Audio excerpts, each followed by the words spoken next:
Well, hello again, everybody. This is Gillenardo again, your local church organist.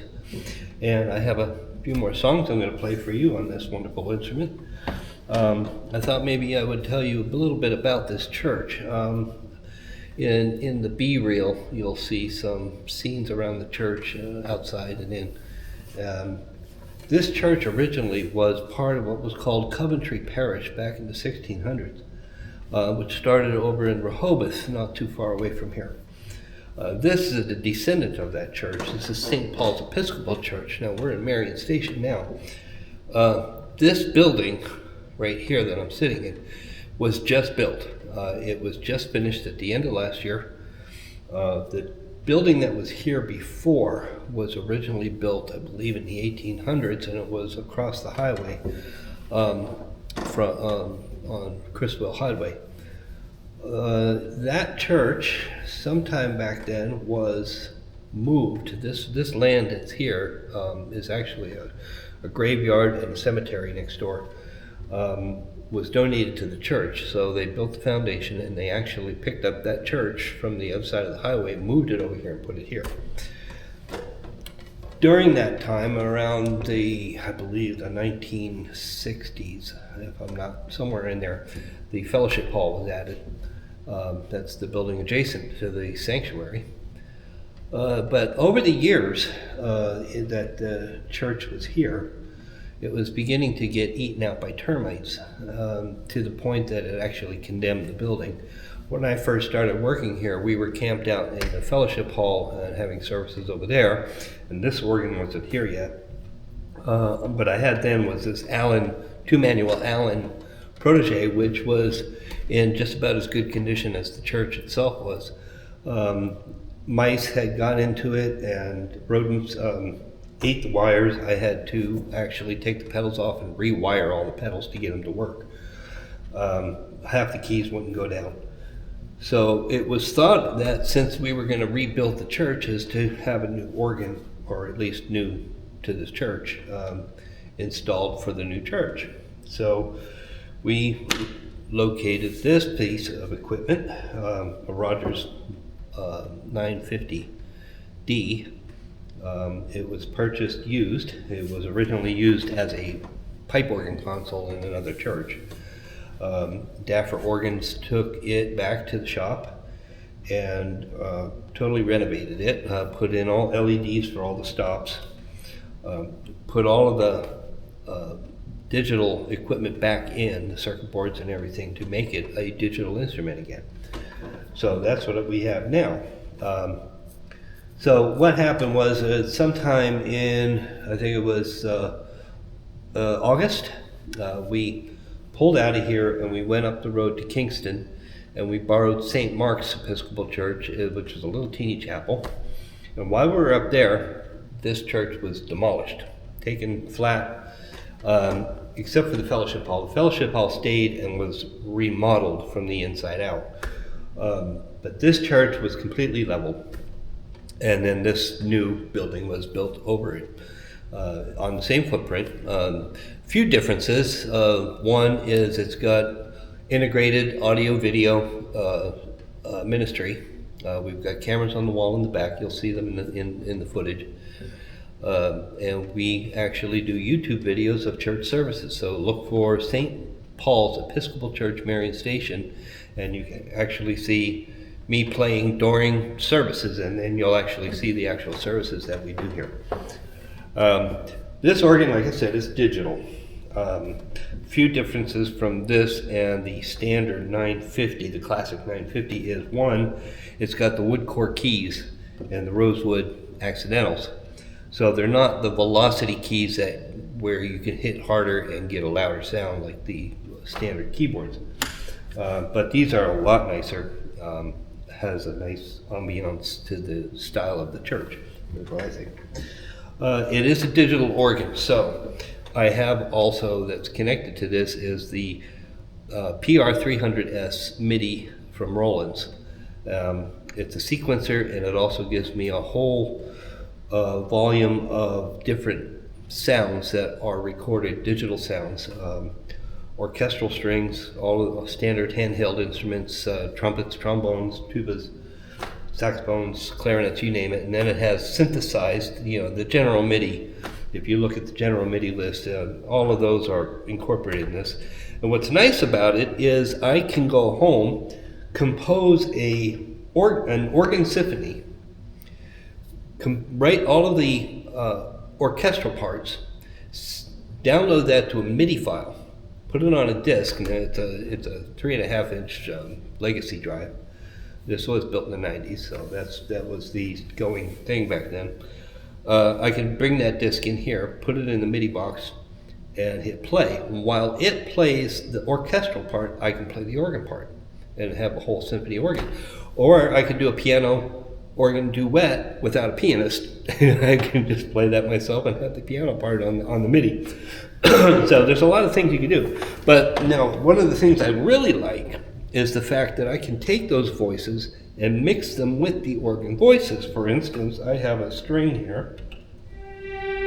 Sounds like, violins. And I can mix that with the celestes. So I have a setting here.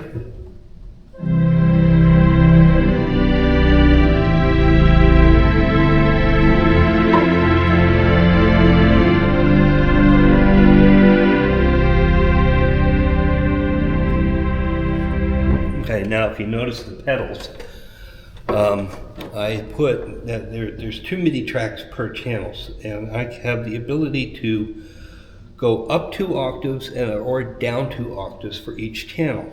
So I did that on the pedal so that I would get the lower 32-foot range of the tone. So you hear one pedal tone, you'll hear, which is your 16-foot, or the 32-foot, which is way down there.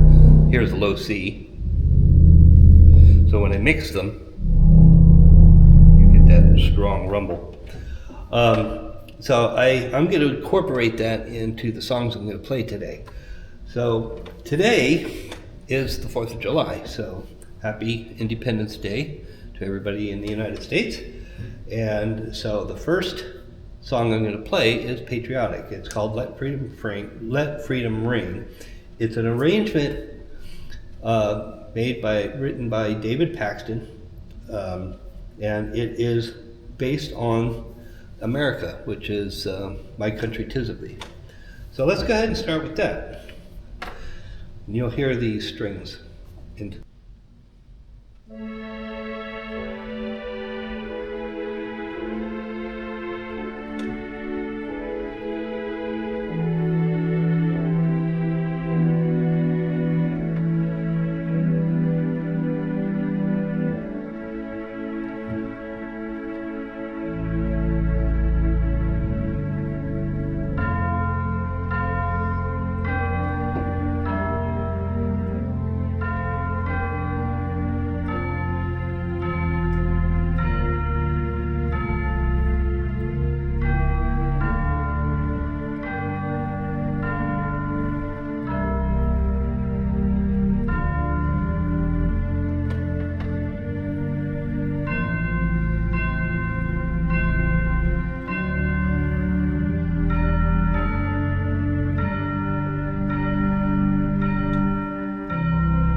Let Freedom Ring. And the next song I'm going to play for you is written by Gordon Young. It's a trumpet voluntary. So this will give you a little demonstration of the loudest stop I have, the loudest solo stop, which is the festival trumpet. Now, about this organ, the way it's laid out, back in the 90s, Rogers did what was called, used a technology called parallel digital imaging. So what they could do is they actually can place any rank of pipes anywhere in the room using surround sound. So what we have is up in the walls here that you can't see here, look at that, that's those up there, do it this way, that's where the speakers are. There's 3 in there. There's 3 on the other side up there. Then we have 2 sub-bass woofers. One is across the altar on the other side, that black box you see sitting over there right under the flag. And the other one actually is right here. I'm using it as a table, but it's pointing to the wall. So these are the subwoofers for the pedals. So that's where we get the 16s and the 32-foot pedal stops. Then we have 2 antiphonal speakers, those black speakers way back there. So what I could do is I can set this organ up so that the solo voices come from the back and the accompaniment comes from the front, or I can reverse it. I have that option to do that on this organ. So I like to keep it set up in a way that half of the organ comes from the back and different half of the organ comes from the front. In this particular piece that I'm going to play, the trumpet voluntary, the festival trumpet's from back there. The rest of the accompaniment up front here. So this is Gordon Young's Trumpet Voluntary.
Gordon Young's Trumpet Voluntary. Beautiful piece, huh?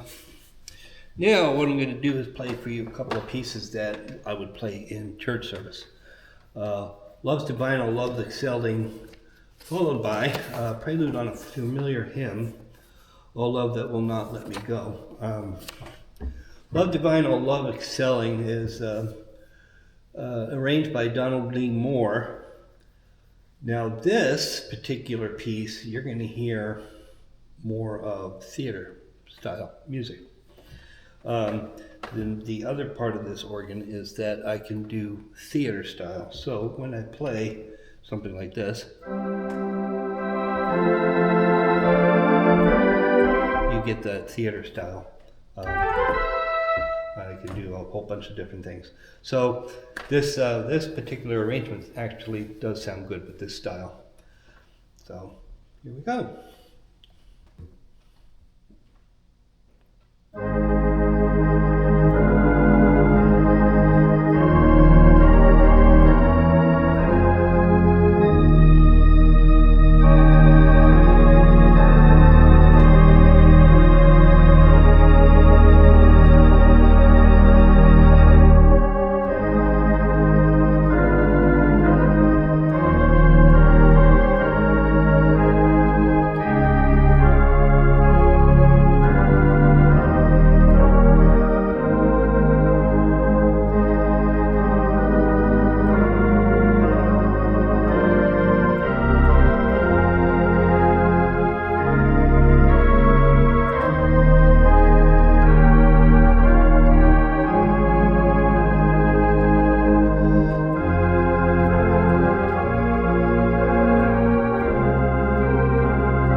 Love divine, all love accepted. Now the other one I want to play for you out of this book is a Prelude on the Familiar Hymn. Now this we're going to go back to using the strings, the symphony, the synthesizer and all that. Different melody voices along with this. This is a very, I love this piece. It's got a lot of warm chords and everything in it. So this is Prelude on a Familiar Hymn, arranged by John M. Rasley. Tune it comes from Saint Margaret. Yeah, let's play it.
Isn't that nice? I like this one.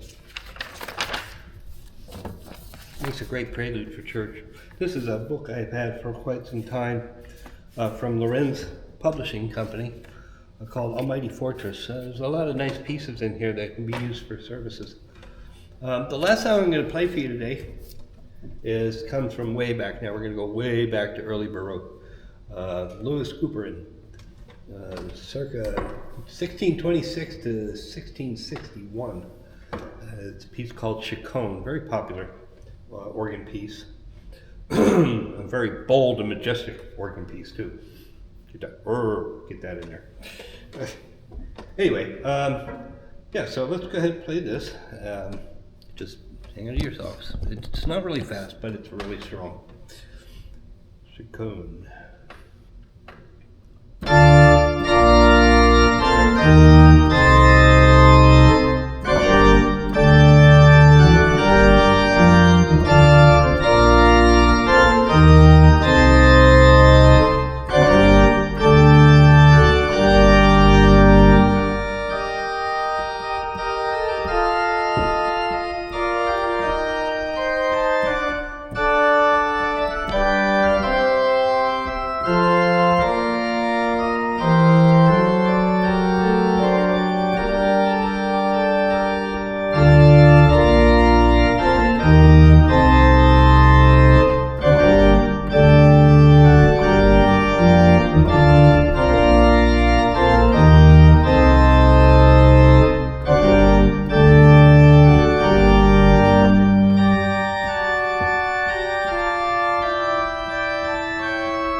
This is Gillenardo, your local church organist. Thank you. Have a great day.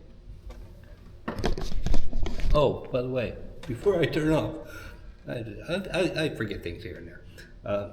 This is YouTube, so I'm asking you if you would like, subscribe, and leave comments, because those comments are important to me. I read those comments. I love to read those comments, and that tells me what good job I'm doing, or what I need, what you'd like to see or like to hear, or maybe something different. Just leave a comment. Thank you. Have a good day.